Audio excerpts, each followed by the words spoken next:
안녕하세요. 네. 자, 이충근 박사님께서는 국제 정치에서는 국가의 힘을 가장 정확하게 측정하는 게 중요하다, 이제 이런 말씀하셨습니다. 그렇죠. 국제 정치가 결국 갈등이고 네. 갈등이라는 것은 결국 힘에 의해서 규정이 됩니다. 그건 뭐 어쩔 수 없는 일인데, 그래서 그 국제 정치학을 우리가 가장 정확하게 분석하고 또 그리고 뭐 미래를 예측하려면은 어느 나라 힘이 더 세냐, 네. 어느 나라 더 약하냐, 뭐 이런 거를 정확히 측정할 수 있다 그러면은 그러면 막 전쟁도 많이 없어질 거예요. 네.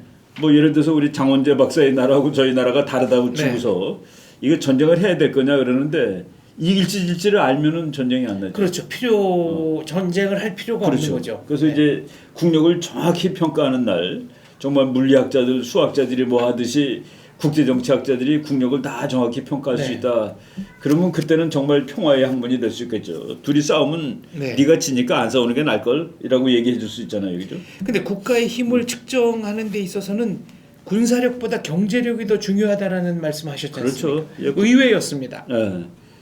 그러니까 그게 우리가 그냥 학생들한테 두 나라가 이게 국력이 어느 나라가 세냐를 결정적으로 평가할 수 있는 마지막 도구가 전쟁입니다. 네. 쌈 붙여보면 그렇죠. 실제로 붙어보는 거니까. 실제로 붙어서 이기는 나라가 힘이 더 센 나라라고 나오는 것이죠. 근데 그거는 뭐 우리가 할 수가 없는 일이고, 그래서 이제 그냥 보고서 어느 나라가 더 세냐를 뭐 군사력도 보고 경제력도 보고 그러는데, 이제 전쟁을 쭉 한 결과를 보고서 보니까 처음에 시작할 때 돈이 더 많았던 나라가 대부분 이깁니다. 군사력이 더 많았던 나라보다도 돈이 더 많은 나라. 그래서 이렇게 우리가 가정을 해볼게요. 돈은 더 많은데 군사력은 약한 A라는 나라, 돈은 없지만 군사력이 센 B라는 나라가 붙으면 A가 이길 확률이 훨씬 높다는 그 얘기입니다. 장기적으로는. 그렇죠. 그리고 전쟁의 끝에 누가 이겼느냐 했을 때 보통 그 군사력이 센 나라보다는 돈이 더 많은 나라가 이겼습니다. 그래서 그 국력을 계산하는 기준에 제일 중요한 요인으로 들어가는 것이 경제력입니다. 근데 이제 경제력도 계산하기가 너무 복잡하죠. 뭐 다쳐야 되니까. 그런데 그냥 학자들이 편의상으로 국가의 GDP, GDP를 그냥 그 뭐 어느 나라가 힘이 제일 세냐 하는, 그래서 이제 전체 GDP 또는 그 전체 GDP만 가지고 안 된다. 어느 나라는 물가가 비싸고 어느 나라는 값이 싸니까 그 GDP를 명목으로 하지 않고 구매력 기준으로 하는 또 뭐 PPP라는 계산법이 있습니다. Purchasing Power Parity, 구매력 기준으로 하는 경우도 있고, 그래서 구매력 기준으로 하면은 중국이 미국보다 더 높다 그런 설도 있어요. 그러니까 뭐 미국 사람은 점심 한 끼 먹는데 5,000원, 중국 사람은 점심 한 끼 먹는데 1,000원, 그러면은 중국의 GDP를 곱하기 5 해줘야지 미국하고 같다라고 보는 거죠. 뭐 이런 그 계산하는 방식이 많은데, 최근에 그 제가 이게 뭐 옛날에 썼던 거를 리바이즈를 하면서 국가들의 힘을 이제 GDP로 찾아보니까 재미있는 변화를 발견할 수가 있습니다. 지금 그동안에 한참 잘 나갔던 일본이 확실히 그 GDP에서 밀리고 있거라는 거가 보여요. 2015년, 지금 이제 2017년 초반이기 때문에 아직 2016년 거도 확정된 거는 아직 안 나온 상태입니다. 예측치만 나왔죠. 예측치만 나오고 2015년 거는 이제 확정된 거가 다 이제 이미 나왔죠. 1년 좀 넘었으니까. 근데 2015년 기준으로 보니까 미국이 GDP가 이거를 이제 노미널이라고 그러는데 명목 GDP 17조 9,682억 원, 2억 달러, 17조 9천억. 그러니까 18조 정도 치면 되죠. 18조. 많이 들었습니다, 이것도. 그리고 중국이 11조 3,800억. 그 11조 3,800억. 일본이 4조 1,400억으로 3등입니다. 그래도.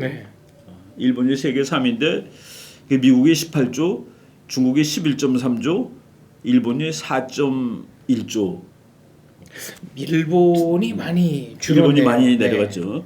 일본이 지금 미국의 18조에 일본이 4조니까 4분의 1도 안 되잖아요. 근데 일본이 한참 잘 나갈 때는 미국의 60%, 70%까지 올라간 적이 있습니다. 그래서 미국을 제외한 어떤 두 나라를 합치더라도 일본을 못 쫓아갔었죠. 그렇죠. 일본이 2등일 때 그때 3등, 4등을 합쳐도 일본보다 작았어요. 3등, 그때 4등 3등, 4등이 독일, 프랑스입니다. 네. 독일, 영국 또는 독일, 프랑스. 이런 나라가 이제 3등 4등이었는데 그때 그 일본이 이렇게 그 쪼그라들었는데 이 쪼그라든 것은 실제 액수가 쪼그라들었다라기보다도 거품을 빼고 다시 계산한 겁니다. 그러니까 일본은 줄어들었습니다. 네. 예를 들어 미국이 10조일 때 일본이 한 6조 되는 것처럼 이렇게 봤는데 지금 4조니까 줄어든 거 아니에요? 그게 이제 버블 경제의 버블 경제 또는 그 뭐랄까요 환율 조작, 네, 장기 불황 잃어버린 이런 거를 10년 다 계산해 보니까 그래서 그냥 뭐 똑같은 건데 달러 가치로 환산했을 때 쭉 내려간 거예요. 그러니까 이제 그러니까 달러는 그냥 놔두고 자기 돈을 달러로 항상 환산하는 거잖아요, 네. 그죠? 그래서 그 조작을 하게 되면은 올라가기도 하고 내려가기도 하는 겁니다. 우리나라도 한번 그런 적이 있었어요. 우리나라 국민 소득을 이제 2만 불 돌파한 거로 하려면은 네. 이제 한국 돈 원화하고 달러 가치를 이렇게 바꿔놓으면은 2만 불이 넘을 수도 있고 안 넘을 수도 있잖아요. 네. 그래서 해가지고 넘긴 거로 한 적 발표하기도 원화를 좀 세게 해가지고. 네. 그렇죠. 그래서 이제 넘긴 적이 있습니다. 트럼프가 중국을 환율 조작국으로 지정할 것이다. 야. 이런 얘기는 지금 이거 아주 골치 아픈 얘기인데 제가 그 또 최근에 그 트럼프가 돼가지고 우리나라에 책들이 막 쏟아져 나오는데 트럼프 책이 네. 예, 뭐 그게 뭐 다 이렇게 그 아주 뭐 이렇게 자수고 모수고를 떠나서 제가 아주 재밌는 책을 한 권 발견했습니다. 트럼프 시대의 달러라는 네. 책인데 아주 저는 개인적으로 정말 잘 쓴 책이라고 판단하는데 거기에 이 미국이 뭐냐 그 지금 환율 조작국이라고 그랬잖아요. 미국이 환율 조작국으로 어느 나라를 치는 기준은 완전히 미국 마음입니다. 어떤 기준이 있는 게 아니라 아니 뭐 미국, 자기가 만든 기준이죠. 네. 막은 아닌데 자기가 만든 기준인데 첫 번째가 미국하고 거래해서 200억 달러 이상을 벌어가는 나라. 네. 근데 200억 달러를 벌어가는 나라인데 중국은 한 3천억 달러가 넘습니다. 네. 그러니까 중국 때문에 야기되는 적자가. 그리고 두 번째 그 나라 GDP 대비 경상수지 흑자 비율이 3%가 넘는 나라. 예를 들어 우리나라 GDP가 지금 1조 한 2천억 정도로 나오는데 네. 1조 3천억이군요. 1조 4천억 가량 되겠네요. 네. 1조 3,935억이니까.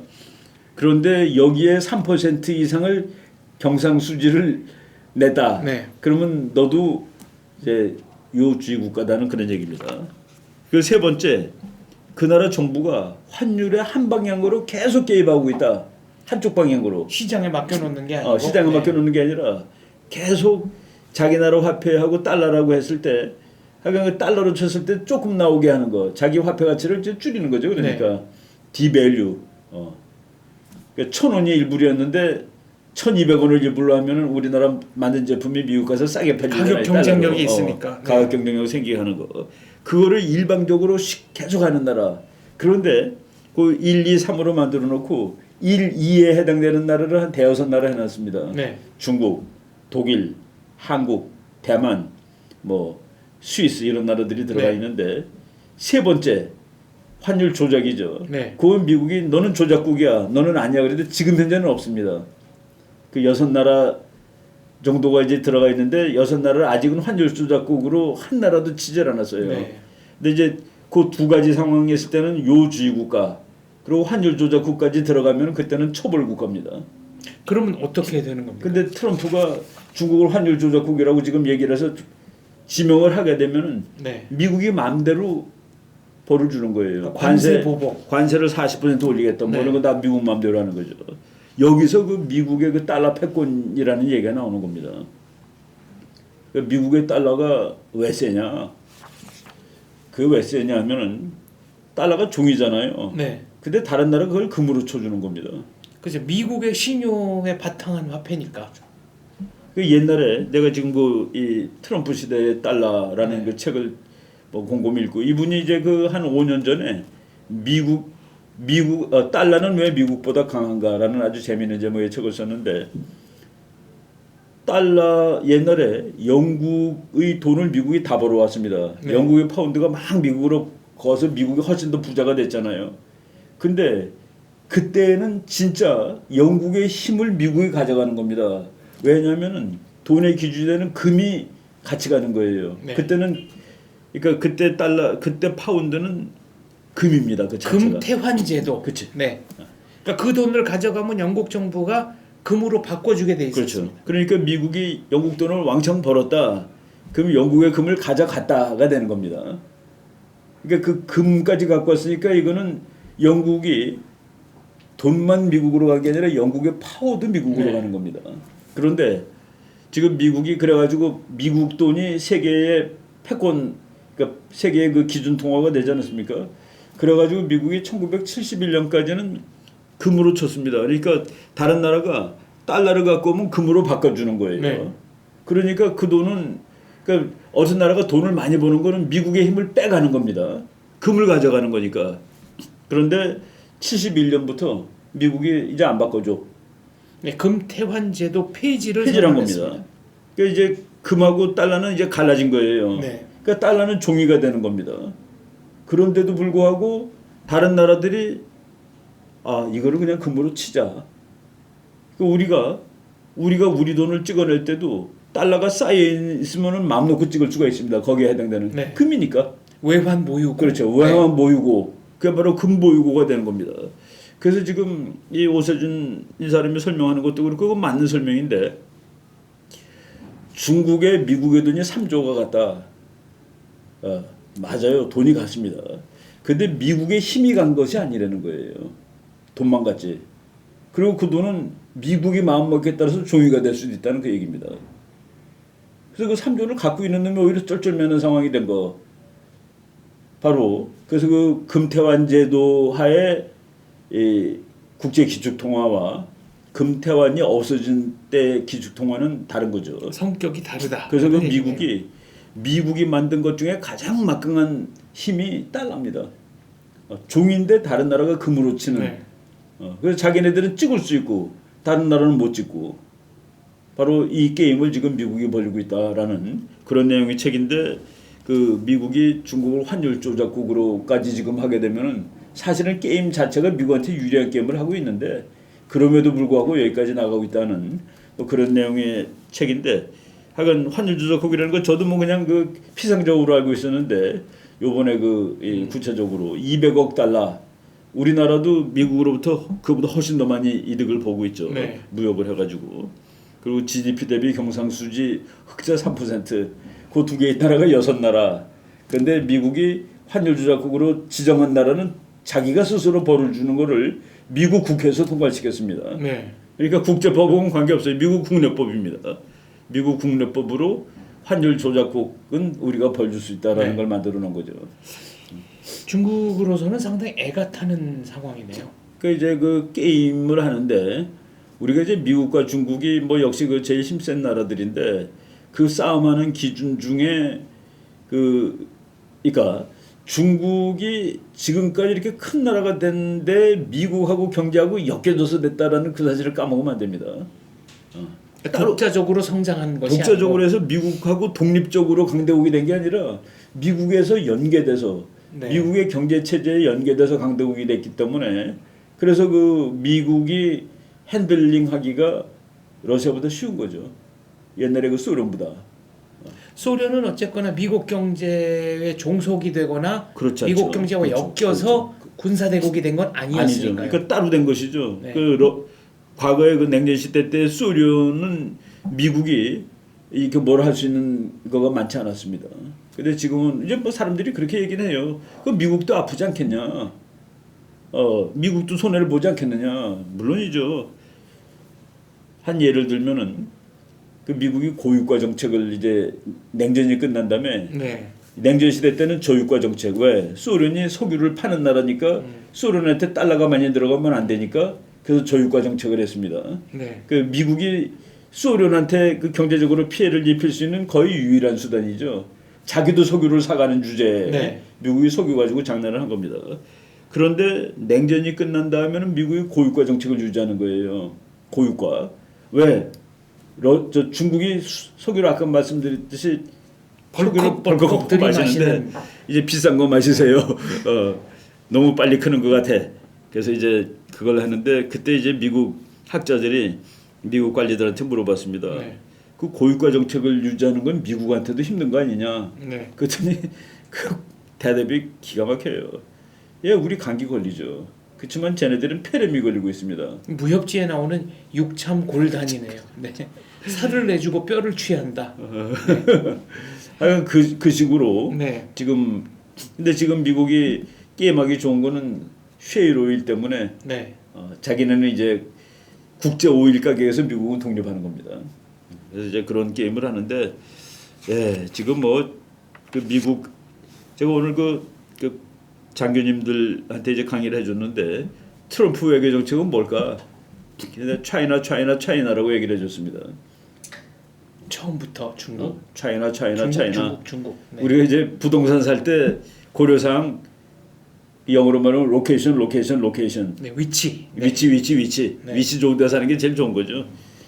근데 이제 지금 그래요. 그러니까 재밌는 거가 트럼프 보고 책 10권만 좀 소개해보라. 네가 읽은 좋은 책 소개해라. 근데 그중에 5권이 중국입니다. 네. 중국 얘기가 나왔습니다만은 중국은 뭐 최고위급 외교관이 한국을 향해서 사드 배치와 관련해서 대가를 치르게 하겠다. 뭐 이거는 거의 뭐 외교관이 할 수 있는 가장 강력한 발언인 것 같고요. 북한은 뭐 우리가 뭐 맘만 맘만 먹으면은 먹으면은 아무도 알지 못하는 사이에 알지 뭐 못하는 anywhere, anytime이라고 네. 미국 신문에 나왔습니다. 핵 발사할 수 있다. 핵 발사할 수 있다. 네. 예, 뭐 그게 뻥인데 영어로 말하면 블러핑이죠. 블러핑. 폴리시 오브 블러프라는 용어가 있습니다. 공갈 정책이라고 한국 학자들이 번역해서 공갈. 예, 아무 때나 공격하지 못합니다. 이 발사대에 걸어야 돼요. 네. 발사대, 그러니까 특히 대륙간 탄도탄은 발사대에 걸어야 되는데 작년 12월 1일 날 미국 그 워싱턴에 있는 CSIS라는 큰 연구소에서 우리나라의 그 이제 사령관으로 있던 그 월터 샤프 대장이 네. 북한이 장거리 미사일을 거치대에 걸치할 때 쏴버리라라고 얘기를 했습니다. 미국은 북한이 미사일 발사할 일은 없을 것이다. 라고 얘기를 했는데 원투 해프니라고 했죠. 아니 그러니까 그거는 이제 발사하는 그게 아니라 북한이 이제 그 핵무기 완성 단계, 네. 그러니까 이제 핵탄두 장거리 핵탄두에다 미사일을 달 수 있는 완성 단계가 가까이 왔다 그러는데 네. 그 트럼프가 트위트, 그 요새 그 트럼프 외교 정책 공부하기 아주 좋아요. 왜냐하면은 자기가 받으니까 네. 트위터로 우리가 들어가서 보면 됩니다. 그러니까 트럼프가 하는 걸 우리가 직접 볼 수가 있는 거죠. 미디어를 통하지 않고 직통 교류가 네. 되니까. 네. 그 제가 매일 그 재밌게 읽습니다. 그 오늘 또 뭐 무슨 트위트를 했나 하고서 중국의 전투기가 대한민국의 방공 식별 구역을 침범했습니다. 네. 이거는 또 어떻게 봐야 됩니까? 그러니까 지금 뭐 복잡한 세월이 이제 온다는 그 심프톰입니다. 하나의 그 징후죠, 징후. 네. 그러니까 중국 비행기들이 막 날고. 그러니까 우리나라가 그 방공 식별 구역이라는 건 국제법은 아니에요. 불법도 아니고 그렇다고 합법도 아닙니다. 네. 그러니까 방공 식별 구역은 언제 그냐면은 그 전쟁을 하는 나라가 이 지역에 여객기가 날아가면 괜히 흉탄 맞을 수 있으니까 피해 가라. 네. 또는 뭐 들어올 때는 신고를 하고 들어와라 하는 그건데 이제 미국의 방공식별 구역이 있고 원래 중국은 없었습니다. 네. 근데 이제 일본도 있고 그러니까 우리나라 방공식별 구역은 미국이 거는 거예요. 그런데 중국이 동진아해에다가 방공식별 구역을 좀 몇 년 전에 설치를 했는데 우리의 방공식별 구역하고 중국 거하고 겹치는 겁니다. 네. 근데 우리가 화가 나가지고 그걸 더 넓게 만들어 놨습니다. 그러니까 원래 우리 거가 있고 중국이 해서 겹쳤는데 우리가 그걸 더 넓게 해가지고 겹치는 부분이 더 많게 돼 있는 것이죠. 근데 중국의 경우 우리나라 여객기들한테 여기를 지나갈 때 사전에 통고하고 지나다녀라. 네. 지금 통고하고 다닙니다. 그러니까 우리 정부에서는 정부가 그 하라 말라 하지 않겠다. 회사들이 알아서 해라 그랬는데 그냥 하고 다니는 걸로 돼 있어요. 네. 우리 뭐 대한항공이 일로 지금 지나가겠다. 미리 이제 그러는 걸로 알고 있는데 그럼 중국 비행기는 한국에게 통보합니까? 여객기? 뭐 지금 모르죠. 난 그건 잘 네. 모르겠습니다. 근데 우리는 통보하는 거로 그때 결정이 났습니다. 그 정부가 하려는 게 아니라 민간 회사가 알아서 하는 거로. 네. 근데 이제 그게 왜 문제가 되냐면 내가 내 스스로 거는 겁니다. 근데 누가 그것을 위반하면은 나는 때릴 권리를 내가 만든 거예요. 네. 그러니까 전쟁 원인을 내가 만든 겁니다. 그죠? 너 우리 마당 앞으로 지나가지 마. 근데 아무나 다녀야 되는 길인데 제가 거기다 표시해놓고 열로 지나가지 마세요 그러는데 지나가면은 내가 왜 가지 말라는 데가 해가지고 싸움의 이유가 하나 더 생기는 것이죠. 근데 그게 지금 막 겹쳐지는 겁니다. 원래 생각구 때문에 그 중국이 만든 건데 거기 이오도도 들어가고 지금 미국이 아파치 헬기를 24대인가요? 그리고 말이에요. 네, 이거를 어디다 지금 배치를? 지금 어디다 배치하는 게 아니라 항구에다 갖다 놓겠다라고 지금 네. 얘기를 했죠. 원래 그 춘천에 아파치 헬기가 원래는 있었습니다. 근데 춘천에 있는 그 기지가 나갔는데 아파치 헬기는 뭐 하는 비행기냐? 한마디로 말하면 탱크 잡는 비행기입니다. 그러니까 공격용 헬리콥터. 공격용 헬리콥터죠. 근데 이제 그게 무슨 거를 의미하는지는 뭐 아주 구체적으로 아닌데 뭐 북한이 뭐 공격을 움직임 태세를 보인다 뭐 이런 거는 아닐 것 같아요. 다만 미국이 한반도의 상황에 대해서 군사적으로 개입하고 있다라는 그런 의미는 분명한 것 같습니다. 네. 우리도 가만히 있지는 않는다는 아파치 헬기 24대 그거 화력 무시무시한 겁니다. 사실은 엉성한 탱크 2,000대라고 보면 되죠. 그 정도면. 말하자면 엉성한 탱크들이 대한민국을 향해서 침공을 시작할 때 그 조기에 그렇죠. 바로 다 분쇄해 그 버리는 아파치 정도는 뭐 제가 어느 거를 이렇게 그 수치 계산한 걸 안 봤는데 미국이 갖고 있는 비행기 중에서 그 A-10이라는 거가 있습니다. 네. A10 했는데 그 비행기 앞에 A가 붙으면 어태커라는 뜻이에요. 이렇게 공격하는 비행기입니다. 네. 그 A10이라는 비행기는 그 만든 목적이 만든 지 오래됐어요. 만든 목적 자체가 적국의 탱크를 공격하는 용어를 만든 겁니다. 네. 근데 그 A10 한 대를 그 이제 미국 건데 그거는 한 나라한테도 팔아먹지 않았습니다. 누구한테도 안 줬는데 A10 한 대가 그 공산권 탱크 100대랑 같다라고 계산할 정도로 좀 어마어마한 거죠. 막강한 무기로군요. 막강한 네. 거죠. 중국 외교관들이 뭐 누가 봐도 이거는 이제 한국에 대해서 그러니까 한 얘기입니다만. 중국의 외교는 그 서구식 웨스트파리아가 아니라는 거를 그대로 보여주는 겁니다. 그 미국이라든가 영국 외교관은 그런 얘기 참 안 해요. 근데 중국은 얘기하거든요. 네. 그게 아직도 중국 사람들은 국제 정치 보는 관점이 서구식 관점대로 보지 않는다는 그런 얘기죠. 자꾸 작은 나라 얘기를 하잖아요. 네, 작은 나라가 뭐 분수를 모르고 작은 나라가 뭐 그렇죠. 이게 공식 발언으로 나오는 그렇죠. 겁니다. 원래 그 서구식 국제 정치, 국제 체제, 웨스트파리아식 국제 정치는 작은 나라든 큰 나라든 동등한 대우를 받는다는 겁니다. 네. 그게 주권이고. 그래서 유엔에서 한 표씩 주잖아요. 중국 논리라면은 중국은 10표, 뭐 저쪽 그 조그만 나라는 한 표 이렇게 가져야 되죠. 유엔은 그 상임이사국한테는 거부권을 줘서 그렇죠. 네. 거부권 때문에 유엔이 작동을 못하는 거죠. 그런 거부권 면에서 때문에 작동을 못하는 거죠. 그런 면에서 중국 수뇌부가 생각하는 이 국제 질서라는 것은 여전히 그렇죠. 그래서 지금 네. 우리가 전번에도 잠깐 얘기했을 것 같은데 마이클 플린이라는 지금 미국 국가안보 수석으로 가는 육군 중장 출신의 그 장군이 쓴 책에 의하면은 네. 미국은 자유의 나라다. 미국의 상징은 자본주의 뭐 이런 게 아니라 자유, 프리덤. 근데 미국이 아직까지 쌓은 대적들의 특징은 전부 토탈리타리안 딕테이터십이다. 독재 국가다. 그래서 자유를 지키는 세력하고 자유를 반대하는 세력인데 그래서 그 플린 장군은 이 이슬라믹 토탈리타리안 그리고 소련을 코뮤니스트 공산 전체주의. 공산 그래가지고 그 사람 책 그 흐르는 분위기가 이 ISIS로 상징되는 이슬람 전체주의 더하기 러시아의 독재 정치 더하기 중국 더하기 이란 더하기 북한 네. 그래서 이거를 하나로 마서 글로벌 워 어게인스트 그러니까 미국이 지구 전쟁을 하는데 이것이 전부 토탈리타리안 세력이라는 거로 하나로 묶어서 해야 된다라고 얘기를 하는 겁니다. 그렇다면 이충근 박사님은 트럼프 취임 이후에 미국과 중국의 갈등 혹은 대결이 격화될 것이다 이렇게 보시는 거군요. 일단 그 경제 전쟁은 거의 피할 방법이 없습니다. 네. 피할 방법이 없고 제가 그 이제 우리가 그 아마 그 미국 외교 정책의 트럼프 정책의 요주임을 뭐 요주임이라서 우리가 깊게 관찰해야 될 인물, 핵심 인물. 핵심 인물 피터 나바로라고 얘기를 했었습니다. 네. 우리가 그때 그 사람 책도 보여주고 그랬잖아요. 네. 피터 나바로가 맨 처음에 그 사람이 이제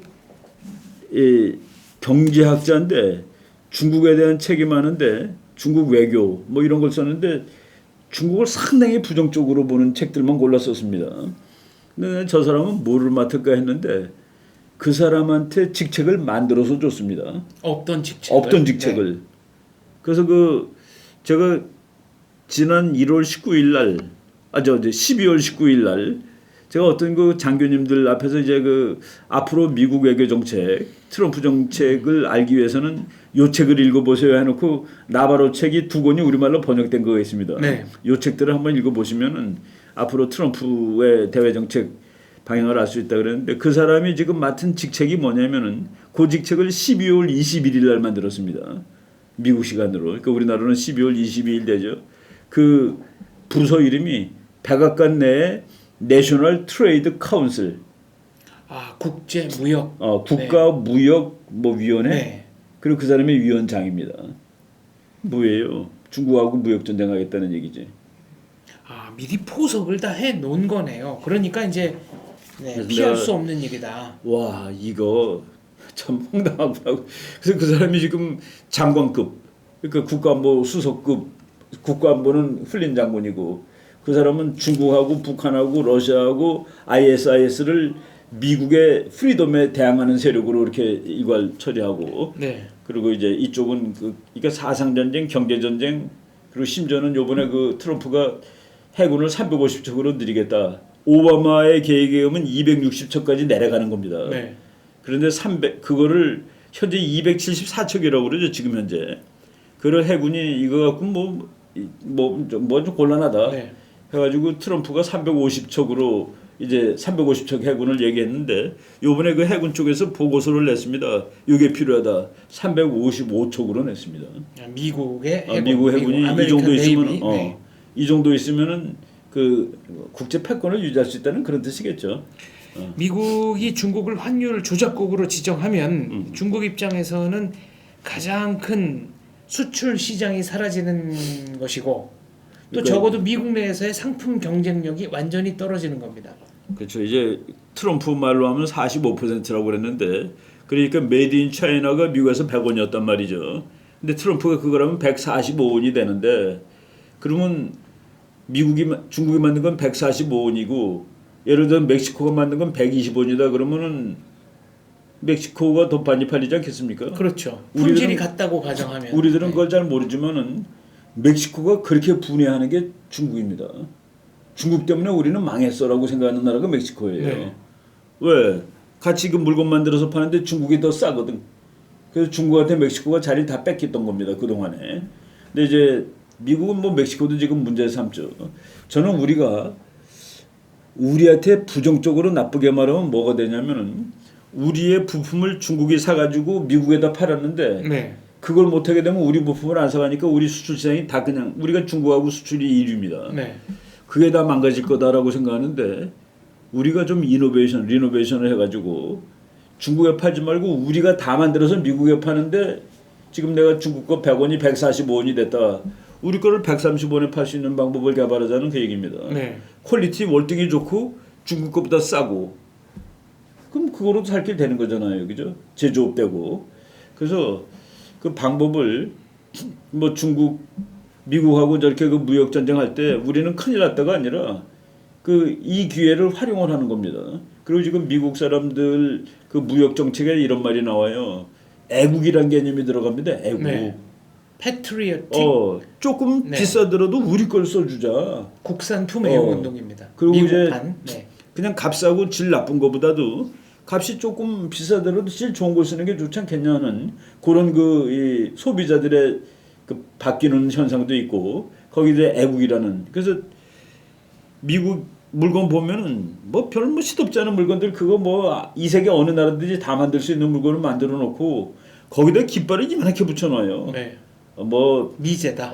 메이드 인 더 USA라고 네. 쓰고 이게 그 지금 분위기가 글로 가는 거거든요. 당분간은. Made in USA과 Made in the USA는 그 덧자가 붙어요. 좀 미묘하지만 차이가 그렇죠. 있습니다. 차이가 있는 거죠. 그리고 깃발도 이만하게 붙여놓고. 네. 그래서 그 애국 우리나라 사람들 국산차 열심히 타는 것도 그 애국 마케팅에 이제 효과가 있는 건데 우리나라도 이럴 때 이제 그냥 우리가 중간 제품 만들어서 중국에 수출하고 중국이 그걸 만들어서 미국에 팔고 거기서 과감하게 한번 튀어나오는 거죠. 지금 일본이 중국에 있는 거 다 뺐잖아요. 네. 이제 그거를 베트남이라든가 다른 지역으로 베트남으로 가든가 네, 아니면 자국으로 다시 자국으로 왔는데 네. 내가 한번 물어봤어요. 어떻게 일본의 인건비가 되냐 했더니 로봇으로 하니까. 자동화, 네, 자동화. 오토메이션에 그렇죠. 네.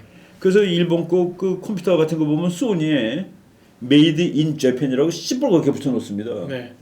사람들이 그 재팬 그러면은 제조업의 상징으로 치기 때문에 일단 고급 물건의 그렇죠. 상징으로 보죠. 미국 백화점에 있는 그 일자는 옆에 딱 빨갛게 반짝반짝하는 그 거기다 인쇄했어요. 메이드 인 재팬. 그러니까 그 돈 조금 더 내고 이거 사라는 그런 얘기죠. 예, 그런 식으로 우리도 그래서 그 품질 높은 거 이런 시대가 일단 오는 겁니다. 이건 뭐 우리가 피하고 자시고가 아니에요. 그렇다고 대비 안 하고 있을 수도 없는 거고. 그래서 지금 미국하고 중국은 특히 이제 트럼프가 그런 식으로 해서 당선이 됐기 때문에 이거는 뭐 분명히 할 것 같아요. 예측하시기를 미국과 중국 사이에 어떤 경제 분쟁이 그렇죠. 이제 벌어질 그러니까 가능성은 경제 전쟁, 네. 경제 전쟁이라고 뭐 트레이드 워라든가 네. 뭐 이런 거가 필경 이제 다가오는구나라고 보시면 될 것 같아요. 그러니까 피터 나바로 같은 사람이 가서 할 일이 그거밖에 더 있겠습니까? 그러니까 그런 사태가 벌어지지 않는다 이렇게 희망하기보다는 벌어졌을 때 어떻게 할 것이냐 당연하죠. 대비책을 세우고 준비하는 게 올바른 그게 이제 전략이죠. 길이다. 네. 그게 전략이죠. 그리고 국제 정치를 우리가 바꿀 수 있다면 바꾸는데 그거는 이제 좀 어렵고 한국은 뭐 플레이어는 아니니까 플레이어라기보다 그래서 우리는 영향을 받는 나라거든요. 네. 그러니까 받을 때는 적응을 하는 거죠. 적응하는 것도 중요한 전략입니다. 네. 심지어는 미국도 적응하는데 우리가 이제 이러기 위해서는 그 좀 냉혹하게 생각을 해야 됩니다. 지구가 우리를 중심으로 돌고 있다 뭐 이렇게 생각하면 안 되고 네. 잘 적응을 해나가자는 그런 걸 생각을 해야 되겠죠. 알겠습니다. 적응이 곧 생존이고 생존이 곧 번영입니다. 이충근의 국제정치 오늘은 여기까지 하겠습니다. 감사합니다. 베나TV 시청자 여러분 안녕하십니까. 베나TV는 정부기관 및 관련 단체의 후원을 받지 않습니다. 이유는 후원금을 받으면 후원기관이 출연 요청, 주제 선정 등 여러 종류의 청탁을 하기 때문입니다. 누군가가 베나TV의 제작에 관여한다면 이는 배우고 나누자는 저희의 취지를 침해하는 것이라 생각합니다. 그래서 베나TV는 정부기관 및 관련 단체의 후원을 받지 않습니다. 몇몇 시청자분들이 가끔 후원을 해주십니다만 그때마다 감사하면서도 죄송스럽습니다. 베나TV의 재정 상태를 개선하기 위해 시청자 여러분께 부탁 말씀 올립니다. 시청자 한 분이 한 달에 1,000원씩 후원해 주시는 111 캠페인을 시작하려고 합니다. 베나TV가 앞으로도 꾸준히 알찬 프로그램 만들 수 있도록 111 캠페인 많이 도와주세요. 감사합니다.